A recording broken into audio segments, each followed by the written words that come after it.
Salam sejahtera dan selamat malam. Ulasan panas daripada syabudin.com.net.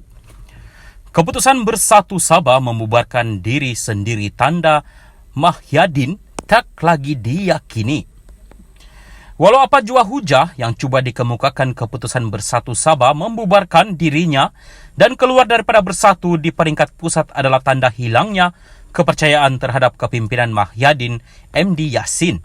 Alasan pembubaran itu disebabkan landscape politik negara yang berubah, akur tita agung berkenaan kerajaan perpaduan dan menyokong kepimpinan Anwar Ibrahim untuk kestabilan dan memulihkan ekonomi boleh dikata hanya sebagai hujah kedua dan penyedap bahasa sahaja.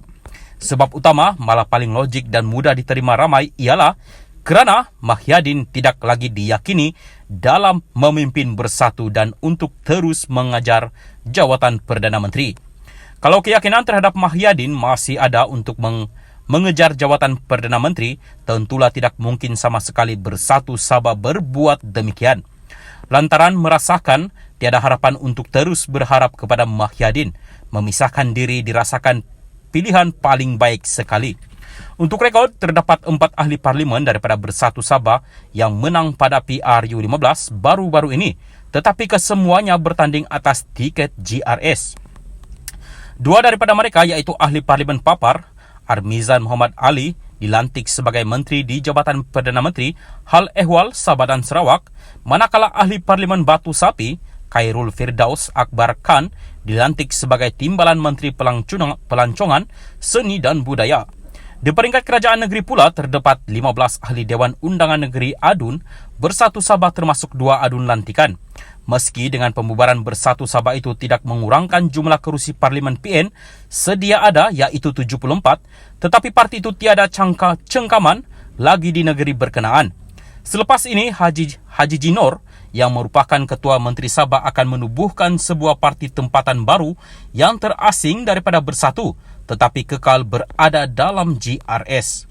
Berdasarkan perlembagaan terbaru ini, Bersatu khasnya dan PN umumnya sudah boleh dianggap tempang dalam perjalanan masa depannya.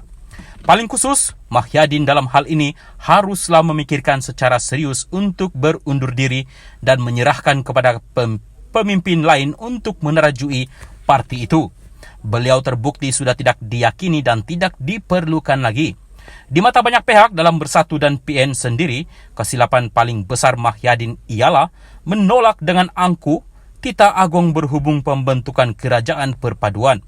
Penolakan itu bukan saja memperlihatkan kesombongan dan tiada jiwa besar dalam diri pengurusi PN itu, malah menyebabkan PN terlepas peluang untuk terus berada dalam kerajaan.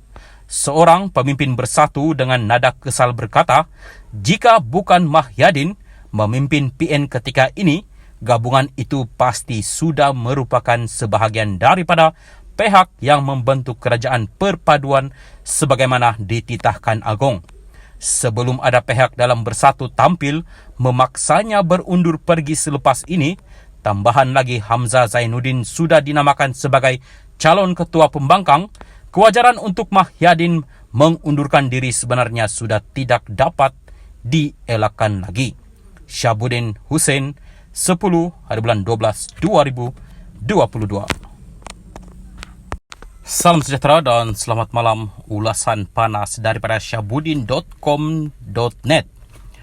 Keputusan Bersatu Sabah membubarkan diri sendiri tanda Mahyadin tak lagi diyakini. Walau apa jua hujah yang cuba dikemukakan keputusan Bersatu Sabah membubarkan dirinya dan keluar daripada Bersatu di peringkat pusat adalah tanda hilangnya kepercayaan terhadap kepimpinan Mahyadin MD Yassin.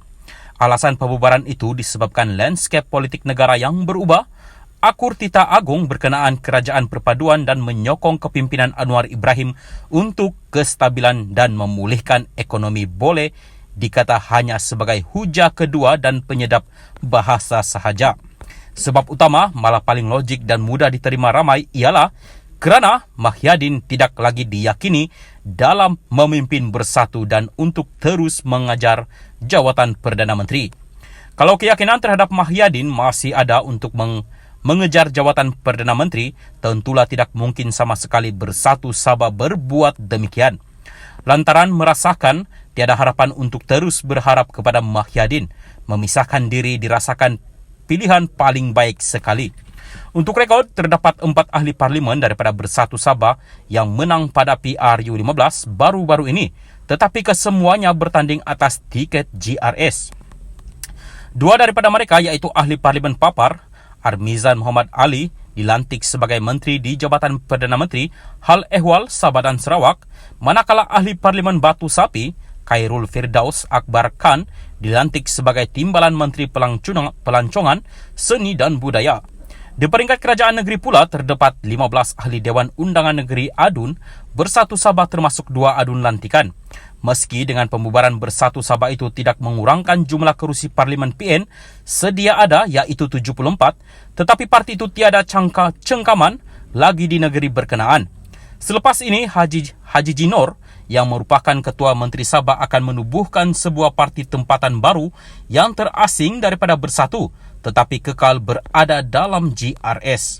Berdasarkan perlembagaan terbaru ini, Bersatu khasnya dan PN umumnya sudah boleh dianggap tempang dalam perjalanan masa depannya. Paling khusus, Mahyadin dalam hal ini haruslah memikirkan secara serius untuk berundur diri dan menyerahkan kepada pemimpin lain untuk menerajui parti itu. Beliau terbukti sudah tidak diyakini dan tidak diperlukan lagi. Di mata banyak pihak dalam Bersatu dan PN sendiri, kesilapan paling besar Mahyadin ialah menolak dengan angkuh titah agong berhubung pembentukan kerajaan perpaduan. Penolakan itu bukan saja memperlihatkan kesombongan dan tiada jiwa besar dalam diri pengurusi PN itu, malah menyebabkan PN terlepas peluang untuk terus berada dalam kerajaan. Seorang pemimpin Bersatu dengan nada kesal berkata, jika bukan Mahyadin memimpin PN ketika ini, gabungan itu pasti sudah merupakan sebahagian daripada pihak yang membentuk kerajaan perpaduan sebagaimana dititahkan Agong. Sebelum ada pihak dalam Bersatu tampil memaksanya berundur pergi selepas ini, tambahan lagi Hamzah Zainuddin sudah dinamakan sebagai calon ketua pembangkang, kewajaran untuk Mahyadin mengundurkan diri sebenarnya sudah tidak dapat dielakkan lagi. Syabuddin Hussein, 10 hari bulan 12 2022.